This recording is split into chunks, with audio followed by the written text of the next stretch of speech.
Merhaba herkese. Ben Cem Dilmegani. Bu oturumda odaklanacağımız konu hepimizin son 2-3 yılda sıklıkla duyduğu robotik süreç otomasyon konusu. Otomasyon da gerçekten önemli bir alan ve bu alanda bizim gözlemlediğimiz kadarıyla yerli şirketler arasından en önemlisi olan Robusta ekibiyle görüşeceğiz. Murat Bey de birazdan bağlanıyor olacak.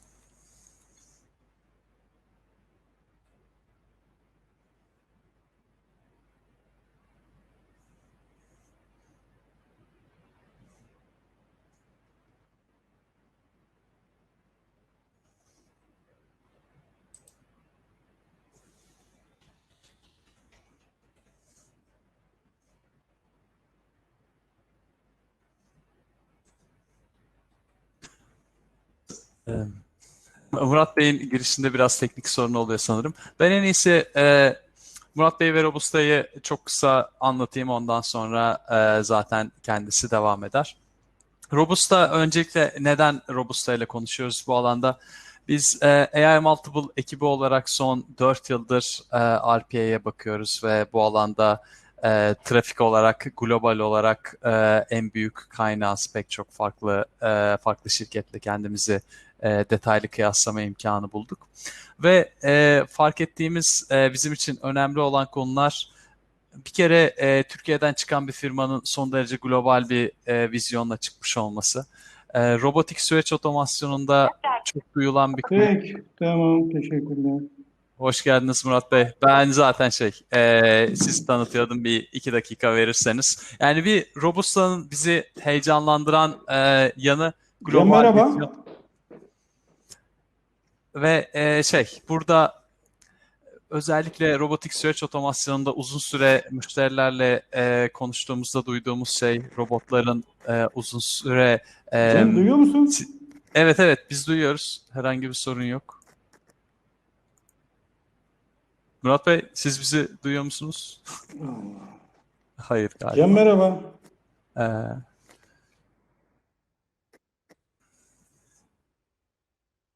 tamam, Murat Bey WhatsApp'tan çözecek ses konusunu. Ama kısacası bu robotlar gerçekten süreç değişiklikleriyle birlikte eskiyebiliyorlar ve maintain edilmeleri gerekiyor. Bu Ben konuda duymuyorum Robusta'nın ya. gerçekten ilginç bir yaklaşımı var.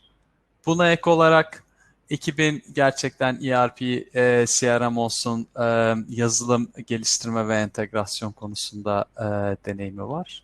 Ve son olarak da yani müşterilere baktığımızda Türkiye'de pek çok büyük holdingle çalışıyorlar şu anda ve yerli bir şirket için bu alanda e, gerçekten elde etmesi zor bir başarı. Zorlu Holding, Vakıfbank, Securitas gibi ülkenin büyük şirketleriyle çalışıyorlar. Ve bizim Ben e, duyamıyorum. Beni görüyormuşsunuz ama ilginç. Nasıl yapabiliriz? birazdan Murat Bey de bizi duymaya başladığında konuşmaya başlayacağımız konu robotik süreç otomasyonuyla şirketlerde ilk hangi Chrome'da denesek. süreçlerden otomasyona başlamalıyız ve bunun için bir checklistleri var mı?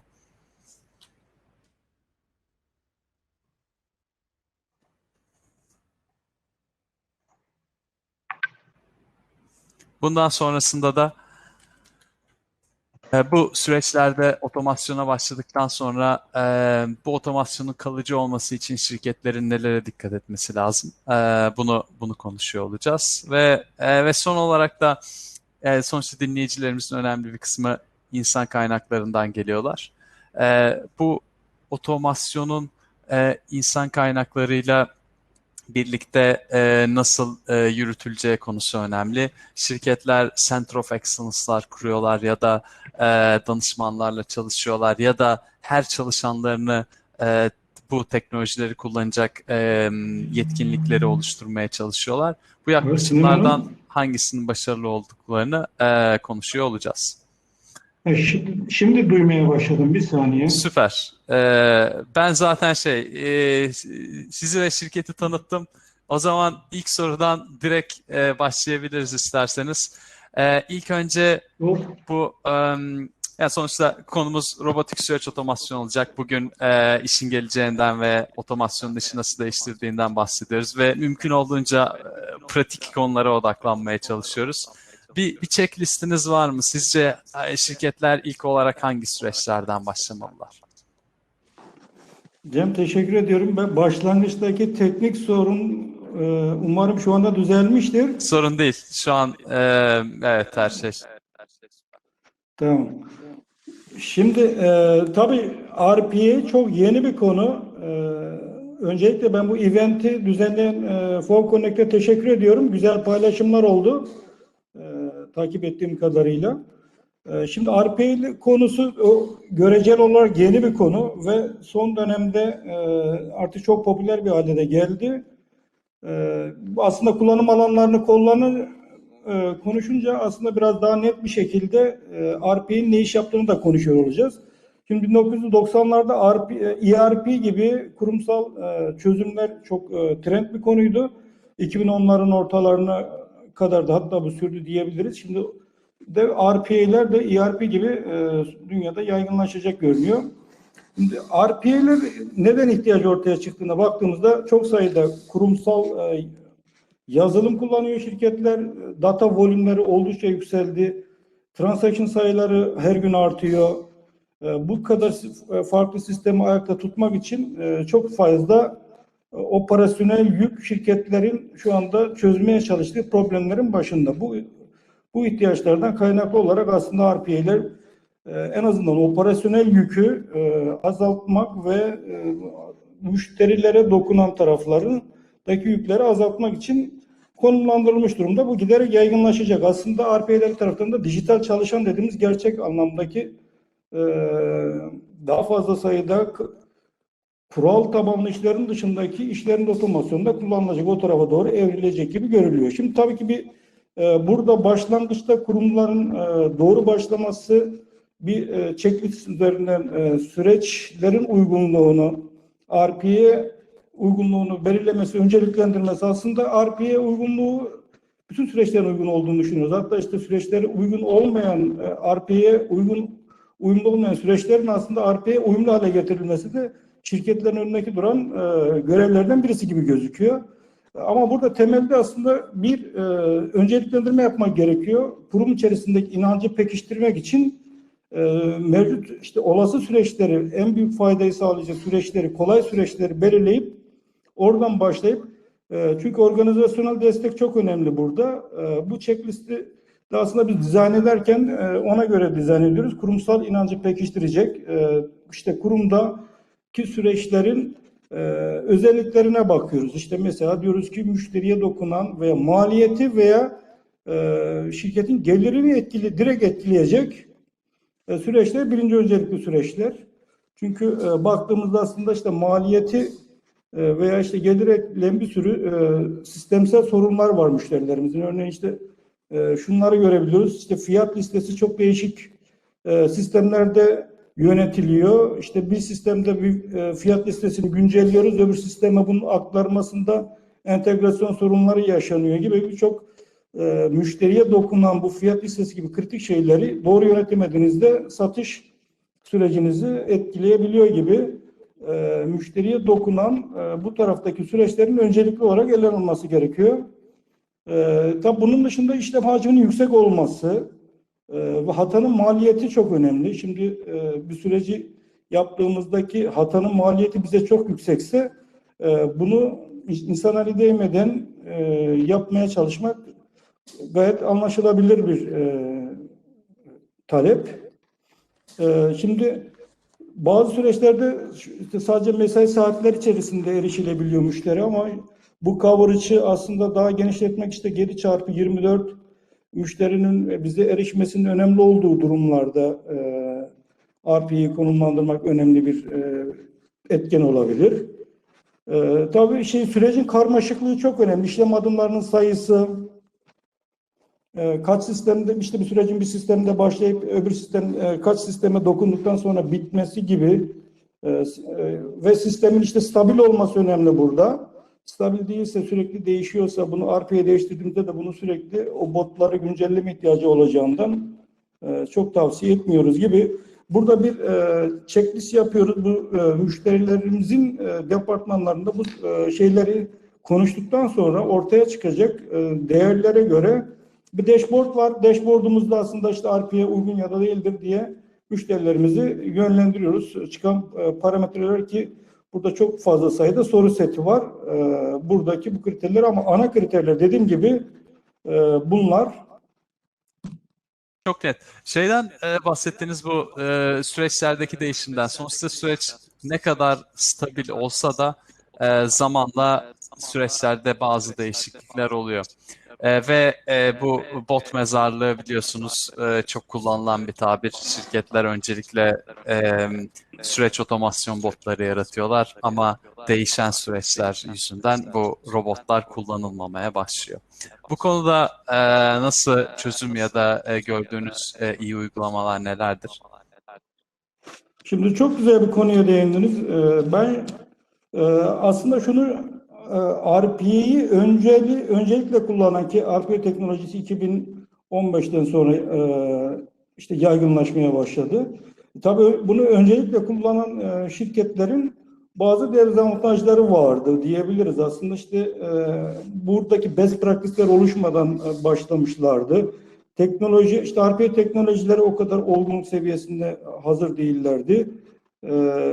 İşte organizasyonel problemler vardı. İşte aslında iş birimleri IT'nin yavaşlığından kaynaklı olarak iş birimlerinin kendileri öncelikle bu teknolojileri benimsediler. Hatta benim RPA'yle ilk tanışmam da çok ilginç. İşte biz IT projesi yaparken bir müşterimizde iş birimi bizden daha hızlı bazı şeyleri yapmaya başlamışlardı. Aslında biz iş biriminin RPA'yı kullandığını o vesileyle öğrendik. Öyle bir teknolojiyi 2015 yılında ben öyle deneyimledim ve artık onu şirket genelinde benimseyerek yaygınlaştırma gibi pratiği oluşmasına katkı sağladık. Şimdi dolayısıyla RPA'nın başlangıçta başladığında bir governance modelinin olmaması, iş birimlerinin ad hoc bir şekilde bazı taktiksel olarak işlerini çözmesi, bir dijital dönüşümün bir aracı gibi konumlandırılmaması, bir otomasyonun bir yol haritasının içinde fit eden, IT'nin genel stratejisinin içine fit eden bir yerde durmamasına kaynaklı çok sayıda şey vardı. İşte botlar yaratıldı. Bu botlar da süreçlerin değişmesi gibi nedenlerle veya çok önemli olmayan süreçlerin şeylere taşınması, şirket aslında stratejik olmayan süreçlerin botlara taşınması nedeniyle bir sürü botlar yaratıldı ama bunlar artık kullanılamaz hale geldi. Şimdi zaman içerisinde tabii teknoloji artık belli bir olgunluk seviyesine de geldi ve bunun nasıl düzgün bir şekilde yapılması gerektiğinde artık bunun best practice'leri de oluşmaya başladı. Öncelikle dediğim gibi bunun artık bir IT'nin eseti olarak görülmesi, IT'nin govern etmesi sadece iş biriminin yapacağı bir şey değil. Burada IT'nin ve business birimlerinin, iş birimlerinin ortak kullanabilecekleri aslında uyum sağlayacakları bir tool diyebiliriz. Aslında RPA'nın ana işlevi bana göre IT'nin karmaşasını ortadan kaldırması, iş birimiyle IT'nin aynı dili konuşabileceği bir platform sağlaması ve IT'nin işte yapacağı işlerin otomatik olarak sonuçlarını çok hızlı bir şekilde göreceği bir platform olması nedeniyle ve iş oldukça destekleyici. Bunu bu şekilde görmeleri ve burada bu stratejinin parçası olarak, otomasyon stratejisinin bir parçası olarak konumlandırılmalı, bir dijital dönüşümün aracı olarak görülmeli. Buradaki taktiksel şeylerden ziyade dediğim gibi burada değişik fonksiyonlar, buradaki desteği sağlanmalı, insan kaynakları çalışanlar üzerindeki etkisini, çalışanlara iletişim yönetimini düzgün yapması gerekiyor. Çünkü çalışanlar işim elden gidecek gibi endişeleri var.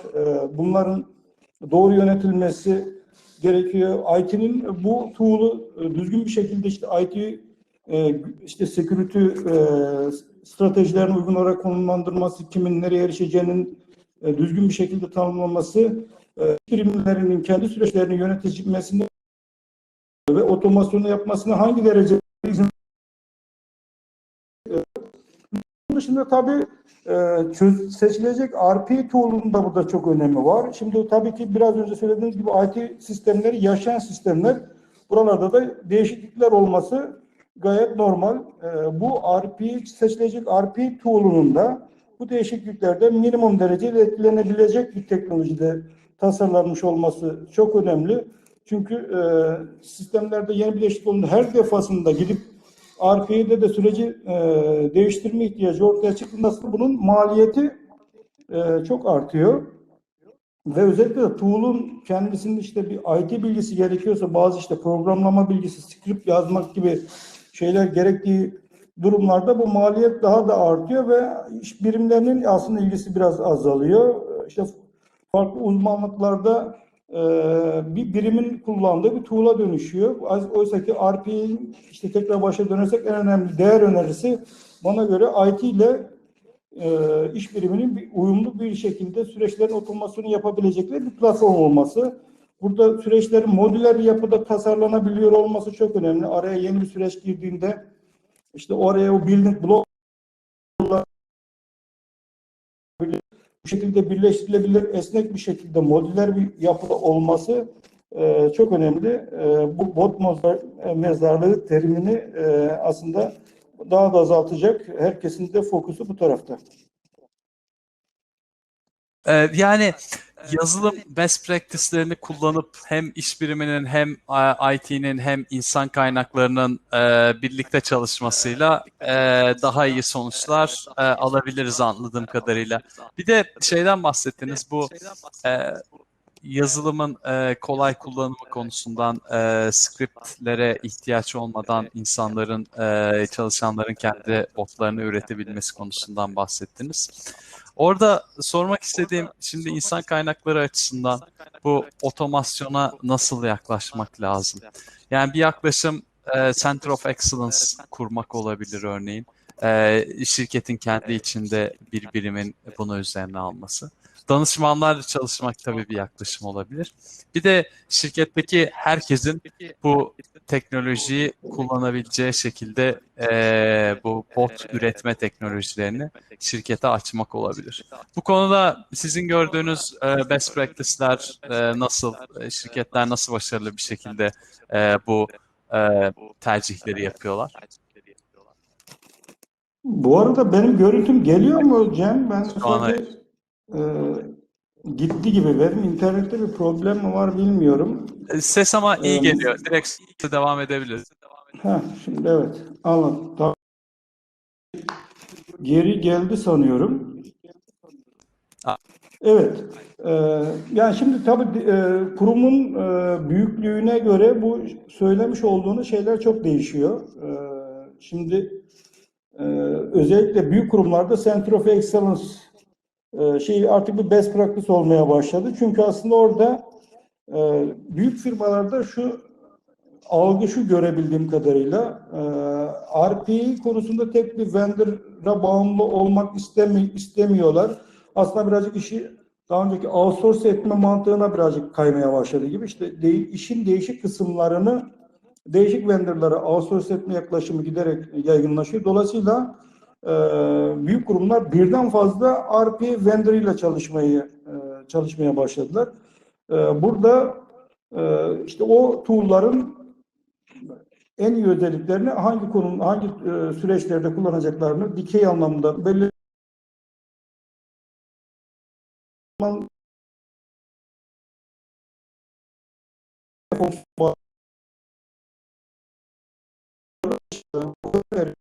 daha IT şeylerinde tool'lar IT'deki implementasyonlara göre daha kolay için bu tarafta yatırım yapmaları çok da mantıklı. Burada bu kadar farklı vendorlar olması, bu değişik know-how'ları bu işte basit olmasının daha orta ölçekli firmalara gittiğimizde orada da işte yine birden fazla tool kullanabilirler ama orada süreci bir hibrit yapıya gidip hem kendi ekipleriyle süreç geliştirmeyi tercih edebiliyorlar veya bu konuda işte doğru bir danışman partneri seçerek sadece işte sürecin Eziz'deki gibi otomasyonu değil aslında dijital dönüşümün bir parçası olarak, stratejinin bir parçası olarak görüldüğü için burada süreci basitleştirme, süreci iyileştirme gibi aslında bir çalışmanın içine giren yerler görüyoruz. Bu durumda dışarıdan danışmanlık alınması da bir gündeme gelebiliyor.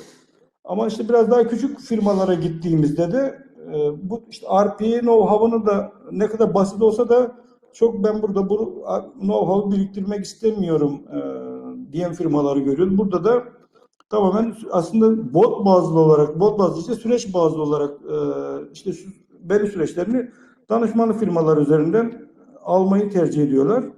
Bunun aslında bütün bu kombinasyonlar hepsi de bence geçerli. Şirketin kendi stratejisine göre de şeyi var. Kullanım alanları var. Genel tavsiyeniz nedir? Bunu kendi ekipleri yapmak isteyen şirketler için ekibi hızlıca eğitmek ya da ekibin hızlıca bu konuda iyi sonuç çıkarmasını sağlamak için gördüğünüz iyi uygulamalar var mı?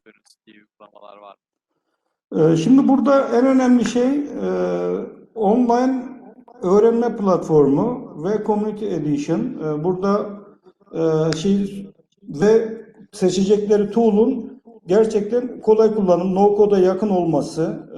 Çünkü aslında işte bazı tool hala daha ciddi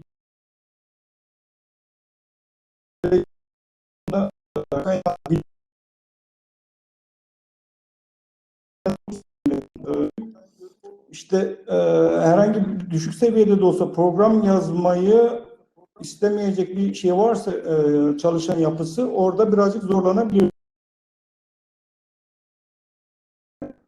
Kendi parasında şeyini örtüştürmesi gerekiyor.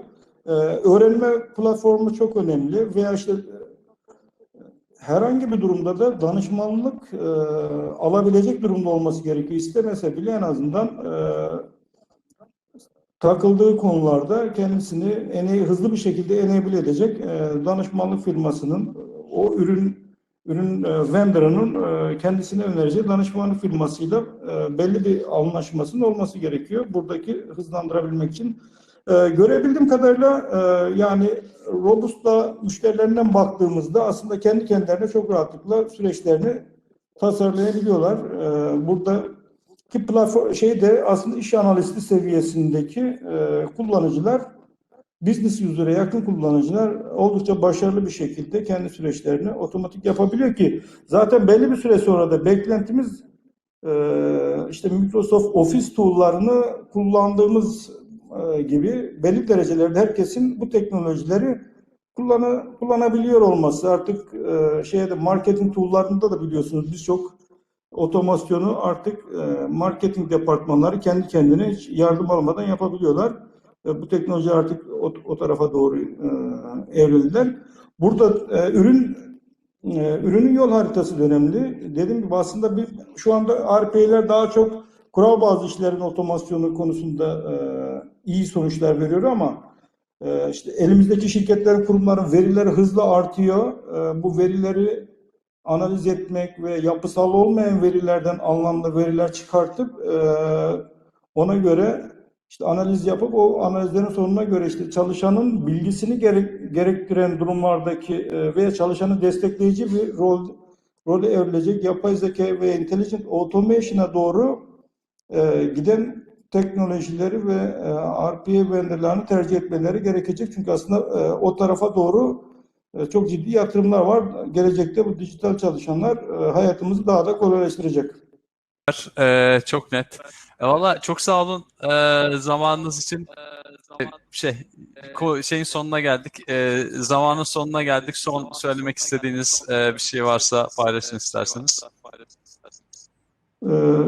Teşekkür ediyorum öncelikle size ve Fall Connect'te güzel bir etkinlik yarına kadar da devam edecek.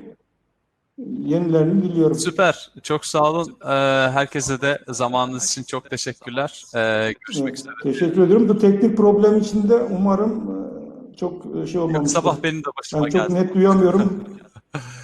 Evet. Çok sağ olun. Görüşmek üzere.